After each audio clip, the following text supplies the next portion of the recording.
So we've got a couple of jobs then planned for today. So the first one is to change the oil in the Saildrive leg itself. And to do that, you basically, first of all, check your oil level. That's always a great place to start. You undo the oil filler cap at the top, and you unscrew the drain at the bottom and allow the oil to drain out of the leg. It's important to replace this seal when you do that. And it's also really important to check the colour of the oil, as it says here. If you've seen any sort of milkiness or grey colour in that oil, then you've got a water leak, which you need to address pretty rapidly, really, especially if you're in a saltwater environment. So here's the back of the unit, and there's the I don't know what that is actually. What is that? Oh, that's a way to suck the oil out. Okay, so here's the back of the unit, and as you can see at the top there, that is the dipstick. So that's the first thing that we're going to sort of remove, and then we'll go outside and we'll drain the oil out from the bottom of the leg. Have a look at it from the other side.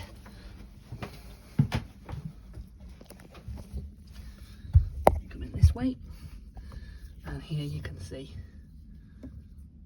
that's the top there. So if we undo that,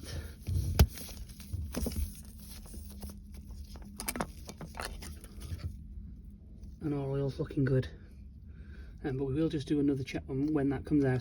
This bit of information here is the model, serial number, and a few other bits and bobs of the actual Saildrive.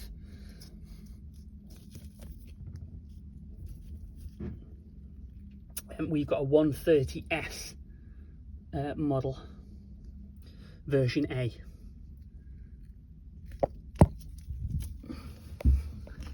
With that, I'll just get a bit of a closer shot of the nut, which is underneath here. Just take a picture of that. There it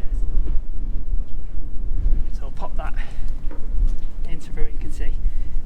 Basically, that nut is pretty solid. So I think the best thing to do is get the biggest screwdriver you possibly can, and you've got to undo it, but you've also got to put force upwards. So it's a case of me putting my leg to push that up, and then something wrench sort of sized to give that a bit of a loosen off, and it has actually gone now, so it's going to come out quite easy now. So we'll just spin that out a little bit until the oil to come out. Okay, so we'll get the container and we'll get the little funnel. Yeah. Okay. You want to come here, you hold me the container, that's it, and I'll take the nut out, because basically what we want to, I'm going to have to probably spin that a little bit more.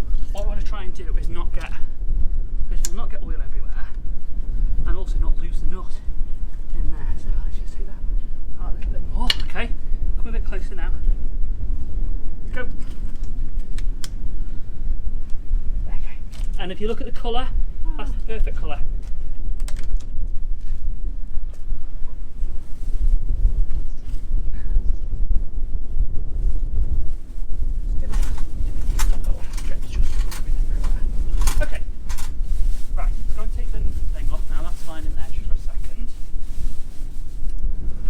So in the nut, there's a small washer that has to be replaced. So we're just trying to get that out now. Kind of sits, it's kind of got a little cap on, it's not flat, this isn't. But it's just a little bit tricky to get out.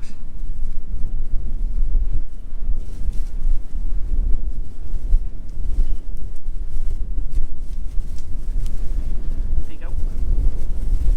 So we'll just clean this all up, and then the nut can be reused, but obviously the washer can't. Okay, new one ready to go. A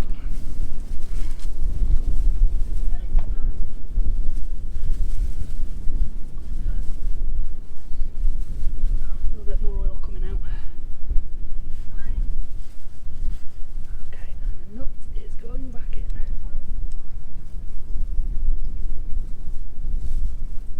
There we go.